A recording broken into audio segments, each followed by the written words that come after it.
자, 신약성경 고린도 후서 4장 16절로 18절 말씀 한번 찾아서 다 같이 한번 큰 목소리로 읽어보겠습니다. 자, 성경 펼쳐보세요. 자, 시작. 그러므로 우리가 낙심하지 아니하노니 우리의 겉사람은 낡아지나 우리의 속사람은 날로 새로워지도다.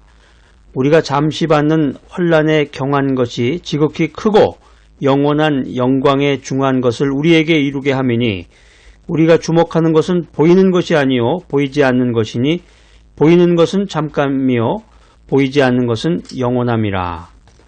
하나님이 인간을 창조하실 때, 지으셨을 때 이 속사람을 만드셨는데, 속사람, 다시 말해서 이제 사람의 영이, 인간의 영이 하나님의 형상과 모양을 담도록 지으셨다. 이것을 가리켜서 이제 속사람이라고 말하는데, 성경에 보면 이제 하나님은 영이시니 이런 이제 구절이 있는데, 하나님은 영이시니 이렇게 말씀하신 대로 하나님의 형상을 따라서 영으로 지음받은 인간은 겉사람을 입고 육신인 이 겉사람을 입고 세상에 태어나서 살아가게 됩니다. 그래서 우리가 이 육체의 건강, 우리가 살아가면서 이제 그 겉사람에 대해서 투자를 많이 하죠. 그러니까 한국 사람만큼 이 외모에 그 관심을 가진 민족이 많지 않아요. 세계에 보면. 그래서 이 캘리포니아의 그 샌프란이라는 말로도 쓰는데, 샌프란에 가보면은 그 IT 기업들이 많아요. 세계적인 IT 기업들이 많은데 굉장히 연봉이 높고, 굉장히 세계적으로 젊은 사람들이 관심을 많이 갖고, 거기에 취직을 하려고 이제 노력을 많이 하는 그런 회사들이 샌프란시스코 주변에 이제 많이 모여 있는데, 어떤 한국 사람이 거기에 잠시 취직을 하면서 그 동정을 살핀 내용을 이야기한 것을 들은 적이 있습니다. 그래서 한국 같으면, 자기 같으면 딱 정장을 입고 매일마다 나가서 그 외관에 관심을 많이 가질 텐데, 거기에 직장 생활하는 사람들 보면 되게 그 후드리라고 그러죠. 그 뒤에 모자 달린 옷. 그냥 옷도 펑퍼짐하니 그냥 정장도 아니고 그런 차림으로 와서 일을 하는 사람들이 많더라, 이런 얘기를 하는 것을 들은 적이 있습니다. 그러니까 LA 다운타운에도 가보면은 정장 차림으로 다니는 사람들이 이렇게 많지 않아요. 물론 이제 그 LA에 그 빌딩들이 많아가지고 거기에 이제 그 인터내셔널 그 국제 관계로 해가지고 회사나 이런 거 관계되는 사람들은 이제 넥타이 딱 매고 정장 입고 다니는 사람들 많겠지만은, 보통 사람들은 거의 대부분 그 일상 캐주얼복으로 이제 많이 다니면서 자기 그 일상 업무를 보게 되는데, 우리가 너무 이제 이 외관적인 거에만 관심을 가질 것이 아니라 우리의 그 속사람에 관심을 가지고 속사람이 날로 새로워져야 된다. 오늘 성경이 우리들에게 이런 메시지를 권면해 주고 있습니다.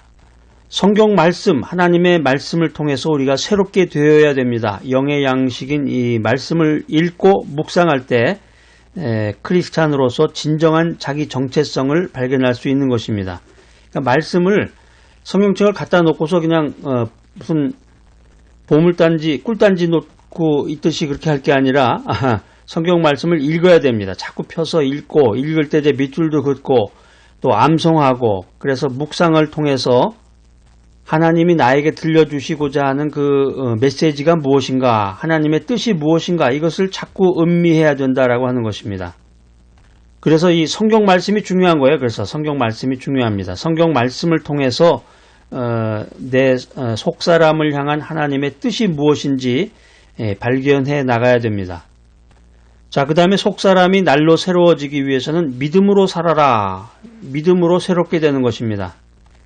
육신의 감각이 주는 인포메이션에 따라서 살지 말고 하나님의 진리의 말씀을 따라서 믿음으로 살아야 된다라고 하는 것입니다. 우리가 매스미디어를 접하게 되면은 뭐 엄청난 정보들, 뭐 하루만 해도 엄청난 정보, 한 시간만 우리가 집중을 해도 뭐 정보들이 뭐 홍수 같은 정보들이 많은데, 그런 세상적인 그런 감각이 주는 정보에 따라서만 살면 안 되겠고, 하나님의 진리의 말씀을 따라서 믿음을 가지고 살아야 된다. 그러려면 계속 성경 말씀을 읽어야 되겠죠. 성경 말씀을 암송하기도 하고 성경 말씀을 묵상해야 되겠습니다. 더 나아가서 성령님의 은혜로 살아가라. 나를 돕는 보혜사 성령님께서 우리의 속사람을 강하게 하십니다. 그렇기 때문에 성령님의 도우심과 성령님의 인도하심 가운데 살아나가야 됩니다. 날로 새로워지는 속사람이 되기 위해서는 첫 번째는 뭐라고 그랬어요? 성경 말씀으로 새롭게 된다. 두 번째는 믿음으로 새롭게 된다. 세 번째는 성령님의 은혜로 새롭게 된다. 마지막 네 번째는 기도함으로 새롭게 된다. 우리의 겉사람은 이제 음식을 먹고 어디 맛집 같은 데 찾아가서 맛있는 거 먹고 불고기도 먹고 뭐 갈비도 뜯고 뭐 냉면도 먹고 그래야지 살아가지만 우리의 속사람은 갈비를 먹어서는 안 되고 맛있는 거 먹는다고 해결되는 게 아니라 우리 속사람은 기도를 해야 된단 말이에요. 기도. 속사람은 기도를 통해서 새롭게 된다. 예수님의 이름으로 기도하고 승리하고 모든 염려를 하나님께 맡기고 범사에 감사하고 평안과 기쁨과 소망으로 살아나가야 되겠습니다. 인생 금방 지나갑니다. 생각해보면 지난 10년간이 그냥 훌쩍 지나간 것 같아요. 최근에는 이 코로나로 인해 가지고 그냥 1년이 그냥 코로나로 묶여서 사람들 여행도 못 다니고 뭐 쇼핑도 못 하고 사람도 만나지 못하고 그냥 방콕이라고 그러나요? 방콕 집에 콕 들어박혀 가지고 이렇게 세월이 그냥 무상하게 그냥 흘러가는데, 자, 인생의 세월이 흘러갈수록 겉사람은 점점 노쇠하고 무능력해지지만 우리의 속사람은 날로 새롭고 강성해지고 생명으로 충만해지는 것입니다. 그렇기 때문에 겉사람으로만 사는 사람은 마음의 절망과 고통과 슬픔과 탄식을 안고 살아가게 되어 있습니다. 그런데 이 속사람으로 사는 사람은 마음에 예수님을 모시고 성령님의 인도하심을 받고 천국 소망을 가지고 세상을 이기며 살아가는 것입니다. 자, 우리 신약 성경 하나 찾아볼까요? 에베소서 1장 17절로 19절 말씀. 성경 말씀 이렇게 찾아서 읽을 때 참 너무 은혜가 넘치고 하나님께서 나에게 이런 귀한 메시지를 주시는구나, 이런 감사하는 마음으로 성경을 읽으면 너무너무 귀하고 은혜가 넘쳐요. 에베소서 1장 17절로 19절. 자, 찾았습니까? 예, 자, 시작. 우리 주 예수 그리스도의 하나님 영광의 아버지께서 지혜와 계시의 영을 너희에게 주사 하나님을 알게 하시고 너희 마음의 눈을 밝히사 그의 부르심의 소망이 무엇이며 성도 안에서 그 기업의 영광의 풍성함이 무엇이며 그의 힘의 위력으로 역사하심을 따라 믿는 우리에게 베푸신 능력의 지극히 크심이 어떠한 것을 너희로 알게 하시기를 구하노라. 아멘. 참 귀한 말씀입니다. 우리가 인생 살다 보면 이제 경제적인 것이 중요한데 이 재산, 돈, 캐시, 이 재산이라고 하는 것은 우리가 살아가는데 꼭 필요한 것이지만 돈이 많다고 해서 반드시 행복한 것은 아니다. 성경은 이렇게 말하고 있습니다. 저쪽에 계신 분도 이렇게 손을 흔드는 분도 계시네요. 아니, 돈이 좋아요. 돈만 있으면 행복합니다. 맛있는 것도 먹고 무시당하지 않고 돈이 최고지요. 그런 분도 계세요. 생각은 이제 각자 다 다르겠지만 하나님의 말씀을 말씀드리는 겁니다. 많은 재산을 가지고 살아가지만 교육재단이라든가 사회복지사업재단을 만들어서 사람들에게 교육할 수 있는 기회를 제공하고 가난한 사람들을 구제하고 병든 사람을 치료해 주는 사람이 있습니다. 그랬을 때 그 사람이 가지고 있는 그 재산은 많은 사람들에게 희망을 주고 많은 사람들에게 도움을 주는 것입니다. 자, 그렇기 때문에 우리가 인생 살아가면서 진정한 기쁨과 행복이라고 하는 것은 물질의 많고 적음에 직결되지 않고 우리가 인생 살아가면서 돈이 많으냐 돈이 적으냐 이게 중요한 게 아니라 내가 가지고 있는 돈을 어떻게 쓸 것이냐, 어떻게 사용할 것이냐, 여기에 달려 있다는 거예요. 우리가 인생 살아가면서 하나님 중심으로 인생을 살아가는데, 말씀 중심으로 인생을 살아가는데 기도하는 사람으로서 이 경제관에 대해서, 돈에 대해서 분명한 가치관과 철학이 있어야 되겠습니다. 우리가 눈에 보이는 재산, 현금이라든가 이 부동산 같은 거, 아파트, 땅 이런 거에 너무 집착하면 안 되겠습니다.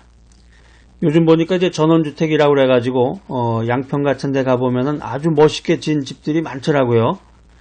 그래서 이렇게 높은 고지대에다가 아주 그냥 햇볕이 잘 들고 남양집에 아주 그냥 넓은 그런 뜰도 마련을 해놓고 정말 겉으로 봤을 때 정말 멋있는 집들, 이런 집들 가지고 쫙 폼 잡고서 여유있게 사시는 분들 많아요. 아주 좋습니다.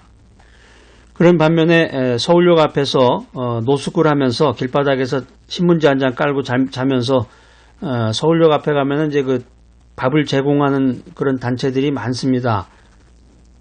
그래서 요즘은 이제 굶어 죽지는 않는다 그래요. 거기 이제 잘 줄만 서고 쫓아만 다니면은 굶어 죽지는 않는다 그래요. 밥을 다 제공해주고 뭐 간식까지 준다 그러니까 겨울에 추우면 이제 두툼한 옷도 주고. 근데 잘 곳도 제공을 해주는데 이제 술을 먹어야 되기 때문에 이 사람들이 단체 생활 그 규칙을 지켜야 되기 때문에 거기 이제 합숙소 같은 데는 들어가지 않고 길바닥에서 잔다 그래요. 돈이 많아서 전원 생활을 즐기며 전원주택에서 행복하게 인생을 살아가는 사람도 있고, 정말 돈이 한 푼도 없어서 노숙을 하면서 홈리스 생활을 하는 사람도 있습니다. 우리가 눈에 보이는 재산에 너무 집착하지 말아라. 집착하지 말고 하나님에게 소망을 두어야 된다라고 하는 것입니다. 그래서 우리는 구원을 받아서 종의 신분에서 하나님께서 택하신 족속이요 왕같은 제사장으로 변화된 이 신분의 귀중한 재산을 우리가 소유하게 된 것입니다. 자, 오늘 이 귀한 메시지 들으신 여러분들, 자신을 바라보는 그 시각을 변화시키시기 바랍니다. 우리는 더 이상 무능력자나 버림받은 자가 아니라 하나님의 자녀로서 권세를 소유했구나. 하나님의 자녀로서 권세를 소유한 것을 믿고 그것을 누리며 살아나가야 되겠습니다. 세상에 제일 돈 많은 부자가 누구냐? 요즘에 이제 살다 보면 그런 것들이 이제 화두가 되고 있죠. 영적인 부자가, 하나님 중심으로 인생을 살아가는 기도하는 영적인 부자가 세상에서 가장 큰 부자입니다. 우리가 믿음 안에서 천국 백성이 됐기 때문에 천국의 부자로 생각하면서 살아나가야 되겠습니다. 지금 당장은 눈에 보이지 않지만 장차 하나님께서 주실 영원한 영광을 바라보면서 살아나가야 됩니다. 우리가 받은 영적인 축복과 물질적인 부유함을 그리스도의 사랑으로 나누며 살아야 됩니다. 천국의 부자답게 넉넉한 마음과 기쁨과 감사함으로 이웃과 함께 살아나가야 되겠습니다. 그래서 자기 형편이 이렇게 넉넉하지 않은 가운데서도 하나님 나라를 위해서 투자하고 하나님 나라 복음을 위해서 헌신하고 사역하는 사람들을 위해서, 사역자들을 위해서 기도하고 그들을 물질로 돕는 사람들이 있습니다. 또 헌금하는 사람들이 있습니다. 이런 사람들은 천국 백성이기 때문에 천국 부자다. 나는 천국 부자다. 이런 생각을 하며 귀한 인생을 살아가는 귀한 분들이십니다. 우리는 그리스도 안에서 받은 이 하늘의 신령한 복을 생각하고 잠시 있다 사라지는 이 세상의 물질에 집착하지 말아야 됩니다. 재물을 의지하지 말고 하나님을 의지하라. 주님을 위해서 헌신하고 주님을 위해서 기도하며 하나님 나라를 위해서 인생을 살아가면은 저 천국에서도 많은 것을 누리는 천국 부자가 될 수 있다. 할렐루야, 할렐루야.